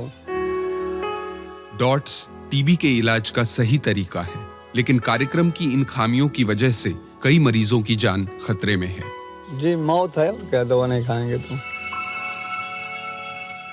दोस्तों, हमारे साथ इस वक्त हैं additional deputy director general of health services doctor Kuldeep Sachdeva और डॉक्टर सौम्या स्वामीनाथन, जो national institute for research in tuberculosis की डायरेक्टर हैं। बहुत बहुत शुक्रिया आप दोनों का यहाँ आने का। डॉक्टर सचदेवा, हमें बताइए कि सरकार के प्रोग्राम में अगर पता चले कि मुझे टीबी है, तो क्या शुरू में ही टेस्टिंग होती है कि मुझे साधारण टीबी है या एमडीआर टीबी है, ताकि मैं सही दवाई लूँ? तो ये टेस्ट शुरू में ही होता है सरकार के प्रोग्राम में? साइंटिफिकली एडवाइजेबल नहीं है कि नए पेशेंट्स में स्पुटम पॉजिटिव उसी समय उसकी एमडीआर की टेस्टिंग किया जाए, क्योंकि एमडीआर के रेट नए पेशेंट्स में 3% से कम है। 97% को आप अननेसेसरी टेस्टिंग में एक्सपोज कर रहे हो। एक्सपोजर क्या है इस टेस्टिंग में? मुझे तो सिर्फ थूकना है, कोई खतरा तो है नहीं इस टेस्ट में मेरे लिए। सौम्या जी, आपका क्या ख्याल है? आप तो रिसर्च की हेड हैं, आपको क्या लगता है? आइडियली हर एक टीबी के मरीज को शुरू में ही ड्रग ससेप्टेबिलिटी टेस्टिंग होनी चाहिए, ताकि शुरू में ही होनी चाहिए। और सरकार का भी ये प्लान है कि अगले 5 साल के अंदर ये सबको ये सुविधा उपलब्ध हो, ताकि उसको शुरू से उसको ठीक दवाई, सही दवा उसको शुरू से ही मिलना चाहिए। डॉक्टर सचदेवा, दुनिया भर में आमतौर पे जो टीबी का ट्रीटमेंट चलता है, उसमें ट्रीटमेंट डेली डोज पर चलता है, हर रोज़ दवा दी जाती है। यहाँ तक कि पाकिस्तान, नेपाल, बांग्लादेश में भी हर रोज़ दवा दी जाती है उनके सरकार के प्रोग्राम में। तो भारत सरकार का जो प्रोग्राम है, उसमें हम क्यों एक दिन छोड़कर एक दिन दवा देते हैं? ऐसा क्यों? जब प्रोग्राम शुरू हुआ था तो इन सब कंट्रीज ने भी इंटरमिटेंट से ही शुरू किया था। अब ये बदल गए, बाद में ये लोग दिल्ली पे आए, और वैसी सोच हमारे देश में भी चल रही है कि हम भी दिल्ली पे शिफ्ट करेंगे। हम कह रहे हैं कि हाँ, आप नहीं, बेटर नहीं बोल रहे हम, डेली और इंटरमिटेंट बराबर है। डेली आपको बेटर नहीं बोलना है, डेली में ऑब्जर्वेशन तो जो अच्छा नहीं है आपको उसमें शिफ्ट करना है, लेकिन वो बेटर है वो नहीं बोलना है आपको। ऐसा नहीं है, ऐसा खुल के बोलिए, मैं खुल के बोल रहा हूँ, मैं बिल्कुल खुल के बोल रहा हूँ। जो एक्चुअल फैक्ट है वो बताइए। देखिए, हम लोग भी इस चेंज के लिए प्रमोट कर रहे हैं कि डेली हो जाए, अब डेली, लेकिन उसकी फिजिबिलिटी देखनी पड़ती है, क्या इतने बड़े स्केल पे उसको इम्प्लीमेंट करना पॉसिबल है या नहीं है। जी जी, तो हम भी डेली को उसको अपनाएंगे। सरकारी प्रोग्राम में जहाँ तक मेरी जानकारी है, आपको जहाँ क्लिनिक है वहाँ आना पड़ता है, और वहाँ वो आपको दवा देते हैं, आप उनके सामने वो दवा लेते हैं, और इसकी टाइमिंग होती है सुबह 9 से 2 बजे तक। अब अगर मैं काम कर रहा हूँ तो ये तो मेरे काम का टाइम हो गया। अब मैं काम छोड़ के यहाँ आऊँ दवा लेने के लिए, तो फिर मेरा काम जाएगा। तो आपको नहीं लगता कि इसमें कुछ प्रॉब्लम है इस प्रोग्राम में? प्रोग्राम में कम्युनिटी डॉट प्रोवाइडर्स हैं, कोई भी आपका डॉट प्रोवाइडर हो सकता है, आपका पड़ोसी आपकी दवाई ऑब्जर्व कर सकता है। तो इस तरह से 40% पेशेंट्स को कम्युनिटी डॉट प्रोवाइडर ऑब्जर्व कर रहा है। तो वो 100% होना चाहिए। 40% आप कह रहे हैं वो है, 60% आपके कर्मचारी हैं। ये जो इम्प्लीमेंटेशन है ये स्टेट्स का जिम्मेदारी होती है, तो स्टेट्स चाहें तो 100% रखें community dot provider. What about जो हमने जो केसेस सुने हैं जहाँ बहुत सारे पेशेंट्स कंप्लेन करते हैं कि हमसे पैसे भी लेते हैं, हम आपका दवा बंद कर देंगे अगर आपने पैसे नहीं दिए तो? कई जगह हमारे सामने भी ऐसी कंप्लेंट आती है, हम उसको जांच कराते हैं, और कोई निकलता है जांच में तो उसके अगेंस्ट एक्शन लिया जाता है। अक्सर स्टॉकआउट्स की कंप्लेंट्स आते हैं कि दवा है नहीं, तो जो पेशेंट दवा ले रहा है वो बीच में उसको छोड़ देना पड़ता है क्योंकि दवा नहीं पहुंच रही है उस ज़िले में या उस डिस्ट्रिक्ट में। तो इसके बारे में आपको क्या कहना है? स्टॉकआउट एक वन ऑफ फेनोमेना था जो कुछ दवाइयों में, वो बच्चों की दवाई में कुछ समय के लिए कुछ डिस्ट्रिक्ट्स में देखा गया। उसके बाद इमीडिएटली उसके लिए इमरजेंसी प्रोक्योरमेंट किया गया। तो अभी की अगर कंडीशन देखें तो there are adequate stocks, and इस चीज़ को दोबारा नहीं होने दिया जाएगा। तो सज्जन जी, आपके हिसाब से क्या लगता है, आपको ये चीज़, जैसे हम लोग थोड़ा वरिड हैं ये जान के, आप वरिड नहीं, आपको लगता है सब ठीक ठाक चल रहा है? हम तो बहुत वरिड हैं। नहीं, देखिए, हमें घबराना ज़रूर चाहिए। मैं समझती हूँ कि टीबी हमारे देश में एक बहुत बड़ी पब्लिक हेल्थ प्रॉब्लम है, सार्वजनिक स्वास्थ्य समस्या है, और इसको निगलेक्ट किया गया है। देश में अभी भी अगर 2.5-3 या उससे ज़्यादा लोग टीबी से हर साल मर रहे हैं, 2.5-3 लाख। हाँ, तो this a matter of shame for us. हम अपनी ग्रोथ रेट की बात करते हैं, हम डेवलप्ड कंट्री हैं, बात करते हैं, पर जैसे चाइना ने अपने टीबी के प्रॉब्लम को 10 साल में आधा गुना कर दिया। अच्छा। और ब्राज़ील ने भी बहुत कम कर लिया है। तो हमें भी ये चैलेंज लेना चाहिए कि हमारे देश में हम अगले 15 या 20 सालों में इसको कंट्रोल करेंगे। जी बिल्कुल सही। चलिए, बहुत बहुत शुक्रिया हमसे बातचीत करने का, थैंक यू सो मच। दोस्तों, वक्त आ गया है कि हमें, यानी सरकार, डॉक्टर्स और समाज को मिलकर टीबी को एक नेशनल हेल्थ इमरजेंसी की तरह लेना चाहिए और टीबी के खिलाफ जंग छेड़ देनी चाहिए। अगर आप इस बात से सहमत हैं तो हमारे मुमकिन है कैंपेन का हिस्सा बनिए और इस टोल फ्री यानी मुफ्त नंबर पर मिस्ड कॉल दीजिए 1800-833-4004। दोस्तों, मैं आपको बताना चाहूँगा कि आपके समर्थन से बहुत कुछ बदलाव आता है और हमें एक हिम्मत मिलती है कि वाकई मुमकिन है। यहाँ पर हम लेंगे एक छोटा सा ब्रेक और ये अच्छा मौका है मिस्ड कॉल देने का।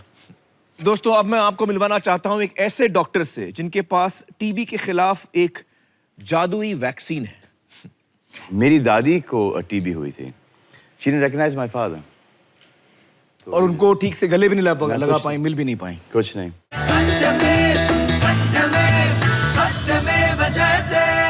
वेलकम बैक दोस्तों, अब मैं आपको मिलवाना चाहता हूँ एक ऐसे डॉक्टर से जिनके पास टीबी के खिलाफ एक जादुई वैक्सीन है। हमारे साथ इस वक्त मौजूद हैं डॉक्टर अनुराग भार्गव। डॉक्टर भार्गव, मुझे बताइए कि क्या है ये जादुई वैक्सीन जो हम टीबी के खिलाफ इस्तेमाल कर सकते हैं? पहले मैं कहना चाहूँगा कि हमें ये समझना पड़ेगा कि जिस बीमारी की हम बात कर रहे हैं जी, हम क्या उसकी जड़ तक गए हैं? क्या हम समझ पा रहे हैं कि क्यों लोगों को यहाँ इंडिया में इतने व्यापक स्तर पे टीबी हो रही है? जिसको भी संक्रमण होता है टीबी के कीटाणु से, संक्रमण मतलब इन्फेक्शन, 90% हमारे अंदर, शरीर के अंदर जो रोग से लड़ने की शक्ति है वो उस पर काबू पा लेती है। तो टीबी बीमारी उत्पन्न होने के लिए फिर वो सारे मुद्दे ज़्यादा ज़रूरी हैं जो ये रोग से लड़ने की क्षमता को कम करते हैं। और वो क्या है? और वो है भारत में फैला हुआ कुपोषण। कुपोषण, अगर आपको कुपोषण है तो कम से कम आपकी टीबी से होने की संभावना 4 गुना बढ़ जाती है। पूरे भारत में देखें तो करीब 36% महिलाएं कुपोषित हैं। 36%? पुरुषों में इसका आंकड़ा करीब 34% है। मगर अभी तक हम अपनी टीबी की समस्या को इस कुपोषण की समस्या के साथ मिला के हमने नहीं देखा है। हमने उसको जोड़ा नहीं है, जबकि ये जुड़ी हुई है। अगर एक चीज की बात करते हैं जो इस बीमारी पर काबू पा सकती है, तो वो वैक्सीन बाजार में किराने की दुकान पे भी उपलब्ध है, उसकी कोई टेस्टिंग की जरूरत नहीं है, और ये वैक्सीन है संतुलित और पोषक आहार। ठीक से खाना खाइए। हाँ जी। अच्छा, अब ये कोई बोलेगा कि आपके पास, मेरे पास क्या सबूत है कि ये वैक्सीन काम करेगी? 19वीं शताब्दी में जो आज हम टीबी की मार इंडिया में झेल रहे हैं, टीबी की मार वहाँ उतनी ही बड़ी प्रॉब्लम थी। कहाँ पर? यूरोप में। यूरोप में।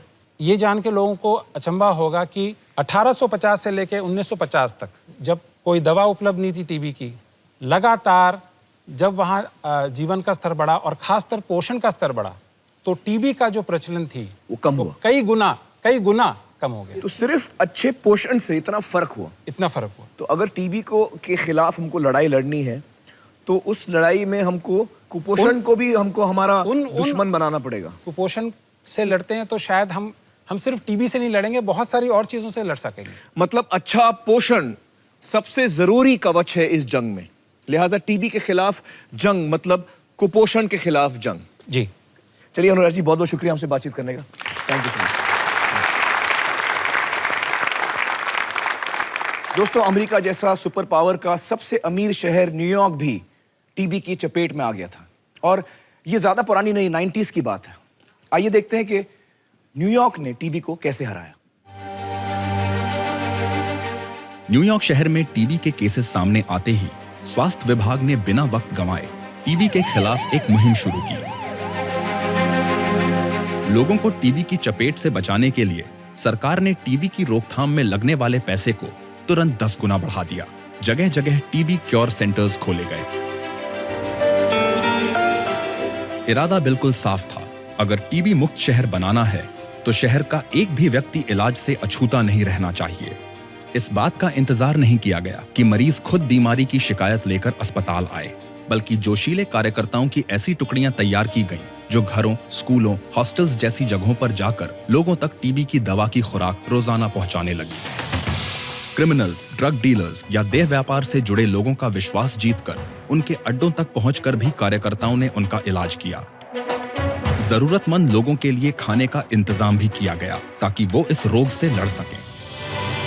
स्वास्थ्य विभाग की ये पुरजोर कोशिशें और समर्पित कार्यकर्ताओं की कड़ी मेहनत आखिरकार रंग लाई और महज 4 साल में एक बड़े पैमाने पर न्यूयॉर्क शहर टीबी की रोकथाम करने में कामयाब रहा।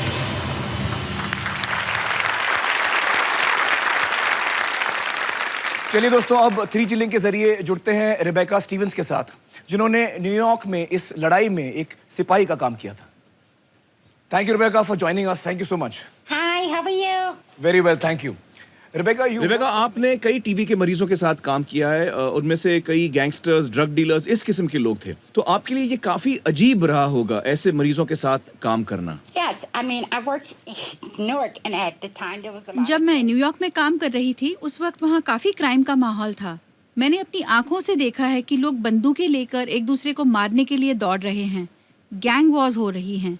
लेकिन मेरे जहन में बात साफ थी, मेरा जिम्मा उनको बदलने का नहीं था, मेरी जिम्मेदारी उनके इलाज की थी। तो अगर आप किसी गैंगस्टर को दवा देने गई और वहां पर आपने देखा कि ड्रग्स या बंदूकें रखी हुई हैं, तो आपने उन चीजों को नजरअंदाज किया और बस उन्हें दवा खिलाई?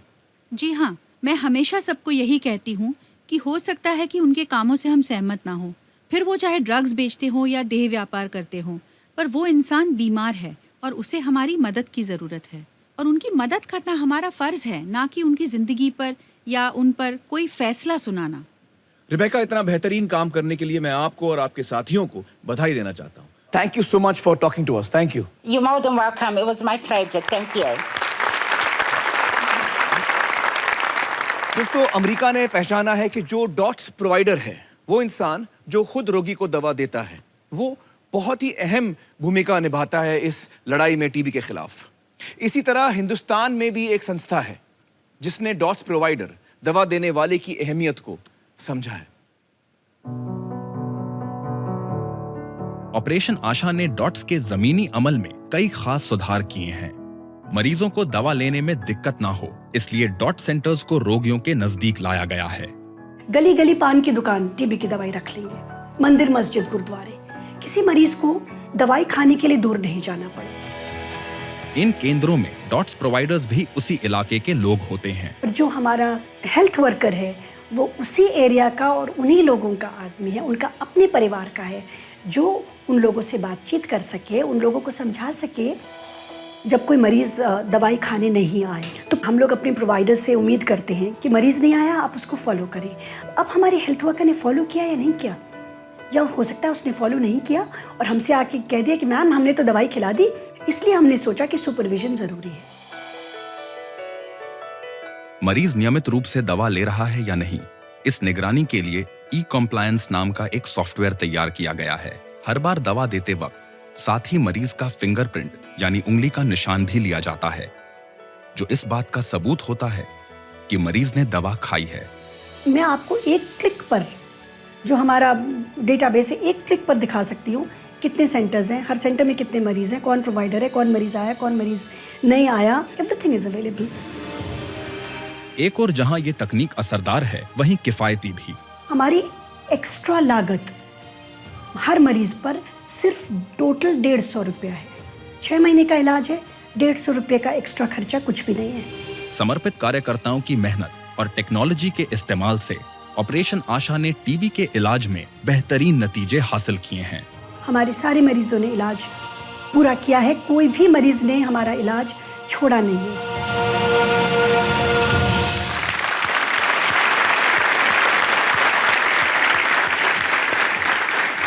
दोस्तों, ऑपरेशन आशा से डॉक्टर शैली बत्रा और संदीप आहूजा हमारे साथ यहाँ ऑडियंस में मौजूद हैं।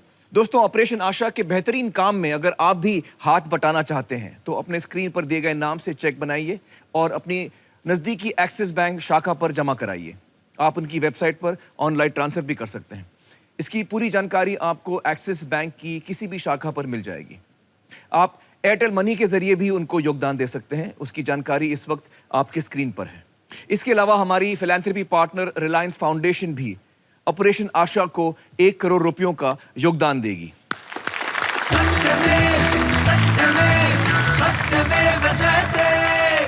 1% चांस है, I will give it a try. हो जाएगा तो ठीक, नहीं तो नहीं। 1% जी। और जब आप ऑपरेशन के लिए जा रही थी आपको क्या लग रहा था, क्योंकि 1% बचने का फ्रैंकली चांस है। स्पीकिंग मैं गाना गा रही थी तभी एंड आई वाज, हाँ मैं बहुत कौन सा गाना गा रही थी मुझे ये पूछिए।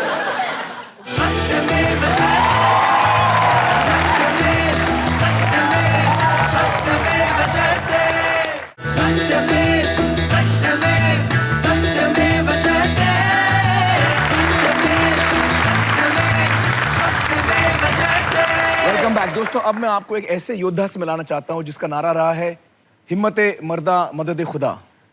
जब इंसान हिम्मत दिखाता है तो ऊपर वाला भी आपकी मदद के लिए सामने आता है। दीप्ति, बहुत बहुत शुक्रिया हमारे साथ जुड़ने का। Thank you. हमें बताइए कि आप कहाँ की रहने वाली, बम्बई की रहने वाली हैं आप? जी, मैं मुंबई से हूँ।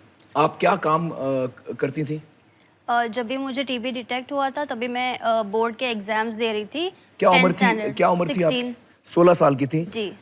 कैसे पता चला आपको? जनरल प्रैक्टिशनर ने एक्सरे करवाया तो इसे आपका जो ऊपर का लोब है वो पूरा खराब हो चुका है और आपको निकालना पड़ेगा। लंग्स, फेफड़े में। तो आप बहुत घबरा गई होंगी उस वक्त? नहीं। आप नहीं घबराई थी? नहीं घबराई थी। एक्चुअली पेरेंट्स और फैमिली इतनी ज़्यादा घबराई थी तो अगर मैं भी घबरा जाती तो मामला थोड़ा और कॉम्प्लिकेटेड हो जाता। सो फिर हमने ऑपरेशन करवाया। हाँ। तो ऑपरेशन करते समय उन्होंने ये उन्हें पता चला कि अपर लोब के साथ जो लोअर लोब है उसका ऊपर का हिस्सा भी थोड़ा खराब है। तो उन्होंने वो वैसा ही छोड़ दिया अंदर और थोड़े साल बाद ये पता चला कि वो आधा भी खराब हो गया और राइट का अपर भी खराब हो गया। अरे बाप रे। फिर उसका इलाज चलता रहा? जी, मैंने 6 साल दवा ली है। 6 साल? MDR की। जी, उसमें आई थिंक 400 इंजेक्शन से ज्यादा।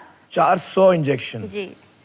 और उसके बाद जब ये नहीं हो रहा था तो यहाँ के डॉक्टर्स ने सबने कहा कि सेकेंड सर्जरी करना इज इम्पॉसिबल।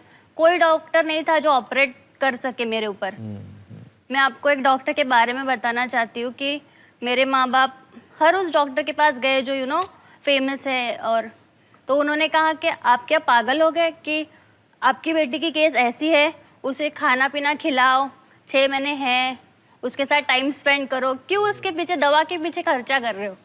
तो आपके पिताजी भी हमारे साथ हैं विजय जी, तो डॉक्टर ने आपको सीधा बोल दिया कि 6 महीना बचेंगी ये? उन्होंने बोला कि अगर ऑपरेशन कर भी कोई लेता है तो ये टेबल पे ही जाएगी, उससे अच्छा आप 6 महीना उसके साथ बिताओ, 6 महीने के बाद तो इसको जाना ही है।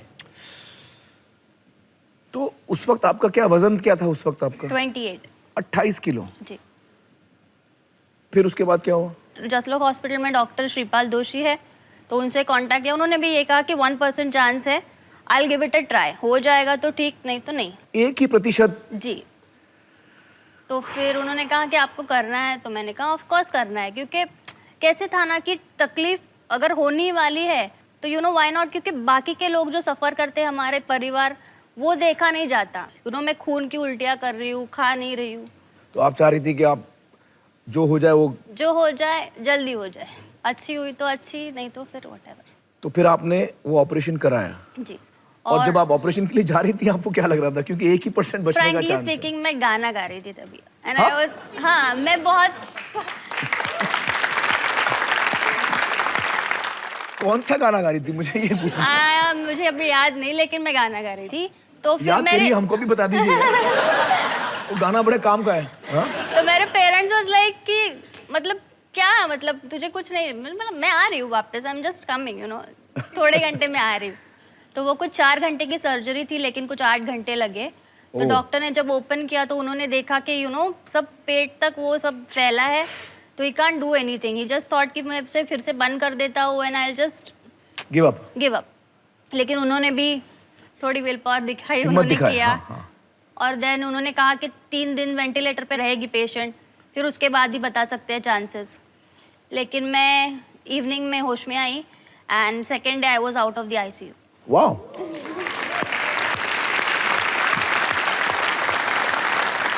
तो इस वक्त एक लंग आपका नहीं है? नहीं। और वो भी हाफ है, आधी है? हाँ। तो आपको फिर तकलीफ होती है, भागने वागने में तकलीफ होती मैं है? भागती नहीं हूँ। एकदम आराम से, हर चीज आराम से करते जी। हैं। और मेरी स्टोरी मुझे ऐसे लगता है कि थोड़ी इंस्पायरिंग है। हाँ, जो बहुत। लोग होप्स, क्योंकि मेरे जब मैं एडमिट होती थी हॉस्पिटल्स में ना, मेरे सामने पेशेंट्स ने खुदकुशी करते देखा है मैंने। मतलब मैं इस बेड पे सामने की पेशेंट उठ के खिड़की से बाहर कूद गई। मतलब इतनी सारी डेथ्स देखी है मैंने। तो तभी मैंने सोचा कि अगर भगवान मुझे इससे बाहर निकाल रहा है ना, तो किसी मकसद की वजह से निकाल रहा है। तो इसलिए मैं टीबी के अवेयरनेस के लिए, या फिर पेशेंट्स अगर कोई है उनको तो प्रेरणा मिले, काउंसलिंग उनको करती प्रेरणा हूँ। मिले, हाँ, हाँ। जी। और फिर आपकी जिंदगी आगे बढ़ी? आगे मतलब मैं जब भी ये बीमार थी तो ज़्यादा टाइम इंटरनेट पे सर्चिंग ये वो, तो चैटिंग करते समय आई मेट जो अभी मेरे हस्बैंड है, उनसे मैं मिली। Neeraj, why don't you join us over here? Please come, please come. Come, बैठो। तो क्या बात होती थी आपकी इंटरनेट पे? मुझे आपके रोमांस में बड़ा इंटरेस्ट है। हाँ। तभी रोमांस नहीं था, तभी वो फ्रेंड्स। अच्छा। मैं सब शेयर करती थी उनके साथ। आपकी बीमारी के बारे जी, में जी, जी। उनको आपने बताया था पूरा? जी। मिले, आप लोग मिले नहीं थे कभी? नहीं। फिर आगे की बात आगे कैसे बढ़ी? तो उन्होंने मुझे मैं बड़ा शादी curious के हूँ, आगे लिए कैसे बढ़ी? प्रपोज किया। हाँ। लेकिन क्या बात थी इनके बारे में जो आपको लगा कि मुझे इनसे शादी करनी चाहिए? he was my best friend, he is my best friend। He is your best friend। और इनके बारे में क्या चीज लगी आपको लगा कि इनसे आपको शादी करना है? इसने तो बहुत अभी फास्ट बता दिया सब कि किससे गुजरी। I have literally shared the pain। आप उनके साथ रहे हैं? हाँ हाँ हाँ हाँ। और पेरेंट्स के सामने तो उसको हैप्पी रहना था, खुश रहना था। खुश रहना था। आपको वो दर्द दिखाती थी अपना? हाँ। उसने इतना पेन सफ़र किया है लाइफ लाइफ में, और मैं इनसे बहुत सीखा हूँ। Right now you can say I am nervous, she is not। So for me she is the strongest woman in this world।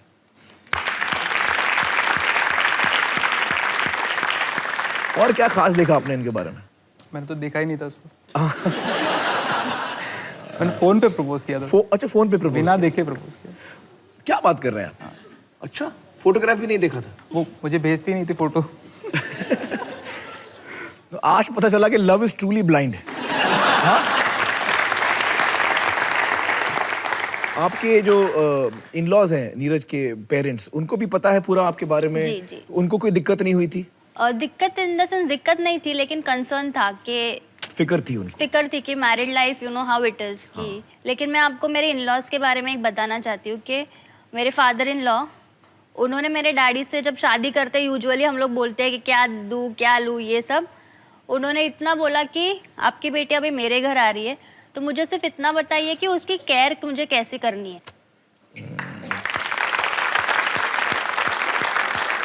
क्या बात है। चलिए, हमें बड़ी खुशी है कि आपको जीवन साथी मिला, और नीरज जी आपको भी इतना खूबसूरत जीवन साथी मिला। बहुत ही कमाल की कहानी है आपकी, और मुझे यकीन है कि बहुत सारे लोग जो टीबी के मरीज़ हैं उनको आपकी कहानी से एक इंस्पिरेशन मिलेगी, एक प्रेरणा मिलेगी। हमारी शुभकामनाएं आप दोनों के साथ हैं। बहुत बहुत शुक्रिया हमसे बातचीत करने के लिए।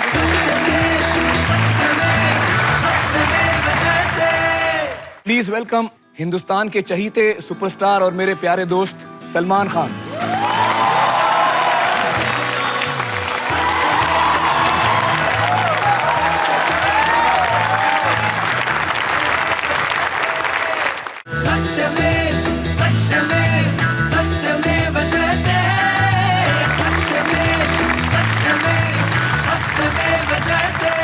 Welcome back. मैं आपको याद दिला दूं कि अब से कुछ ही देर में मैं स्टार प्लस पर आपके साथ लाइव रहूंगा। आप जो चाहें मुझसे सवाल पूछ सकते हैं, अपने अनुभव या सुझाव मेरे साथ बांट सकते हैं। दोस्तों, अब मैं आपको एक बहुत ही ख़ास इंसान से मिलाना चाहता हूं। डॉक्टर आनंदे, जब आप मेरे घर आए थे रिसर्च के दौरान, तो आपने मुझे बताया था कि मेरे एक दोस्त हैं हमारी फिल्म इंडस्ट्री के, जिन्होंने आपकी बल्कि आपके बहुत सारे पेशेंट्स की मदद की थी। जब भी कोई पेशेंट सीरियस होता था, उसे ऑपरेशन की ज़रूरत पड़ती थी, पैसे नहीं होते थे, तो आप अपने पेशेंट्स को उनके पास भेजते थे और वो हमेशा आपके पेशेंट्स को हेल्प करते थे। आपने कहा कि आपने उनको 2 चिट्ठियाँ लिखी, उनका जवाब नहीं आया और आपकी इच्छा थी कि आप सिर्फ उनको थैंक यू बोलते। तो चलिए आज मैं आपकी इच्छा पूरी कर देता हूँ। मैं बात कर रहा हूँ सलमान खान की। Ladies and gentleman please welcome Hindustan के चहीते सुपरस्टार और मेरे प्यारे दोस्त सलमान खान।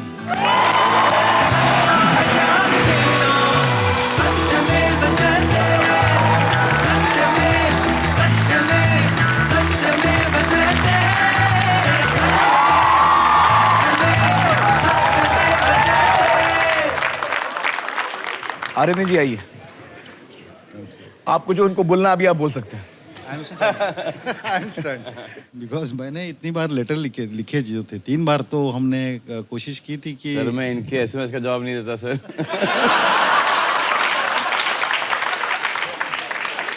मुझे आमिर का एक मैसेज आया, बोले कि यार तू इतना अच्छा काम कर रहा है, डॉक्टर साहब ने तेरी बहुत तारीफ की है। मैं जवाब ही नहीं दिया, मतलब इसका क्या जवाब दूं?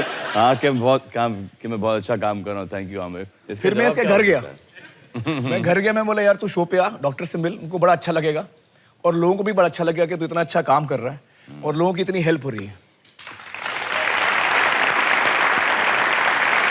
एक्चुअली छोटी सी स्टोरी है ये। जब मेरे फादर कुछ 7 या 8 साल के थे तो मेरी दादी को टीबी हुई थी। तो उस वक्त नैनीताल के अंदर एक टीबी पेशेंट्स के लिए एक जगह थी वहाँ पर, तो वहाँ पर वो इलाज करने जाती थी। वहाँ पर 4 महीने वहाँ पर रहती थी। तो जब आई वापस एक दिन, डैड बहुत छोटे थे तो वो खेल रहे थे, तो उन्होंने अपनी मेड से पूछा कि ये बच्चा कौन है। तो मेड ने कहा कि ये तुम्हारा बेटा है Dullu, my father's pet name is Dullu. अच्छा, सो जरा बुलाओ उसको। तो एक डिस्टेंस पे आए, उससे रोक दो उसको वहाँ पर। She saw him and she went inside and she started crying. My father didn't understand, he was too young. But you just telling me just now कि आज मैं जो सोचता हूँ कि उनका क्या हाल हुआ होगा जब उन्होंने एक 5-6 साल के बच्चे को देखा जो she didn't recognize my father. तो और उनको ठीक से गले भी नहीं लगा पाई, मिल भी नहीं पाई। कुछ नहीं। Well, Salman, you're doing wonderful work here. Thank you, man. And congratulations. Salman, सरकार का जो प्रोग्राम है टीबी का, उसमें उसके बारे में कुछ कमजोरियां भी हमने दिखाई, लेकिन एक बहुत ही विशाल प्रोग्राम है ये और इस प्रोग्राम में बहुत सारे ऐसे लोग जुड़े हैं जो चाहे वो सरकारी कर्मचारी हों या वॉलंटियर्स हों, जो बहुत ही बेहतरीन काम कर रहे हैं, जी जान लगा के वो काम कर रहे हैं, पेशेंट्स को ठीक करने की कोशिश कर रहे हैं। तो मैं चाहूँगा कि उनका सम्मान आपके हाथों। श्योर।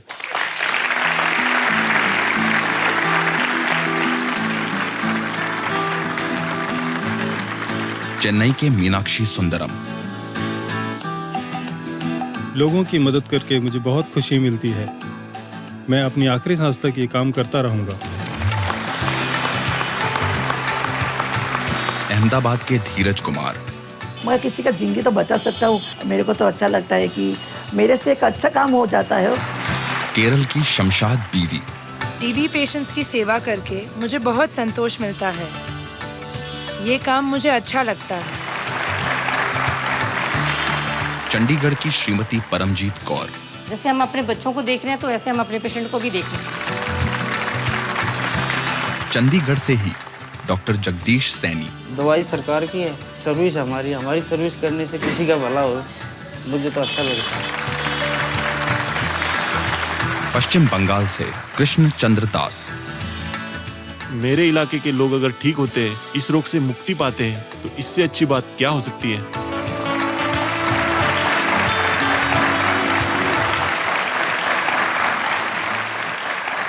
दोस्तों, अंग्रेजों ने हम पर 200 साल राज किया।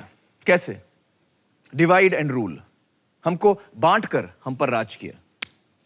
टीबी के खिलाफ जंग में भी हम बटे हुए हैं, अलग हैं।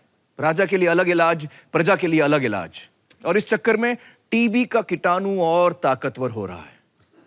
टीबी के खिलाफ अगर हमें जंग जीतनी है तो हमें एक बात साफ समझनी होगी, या तो हम सब तैरेंगे या हम सब डूबेंगे।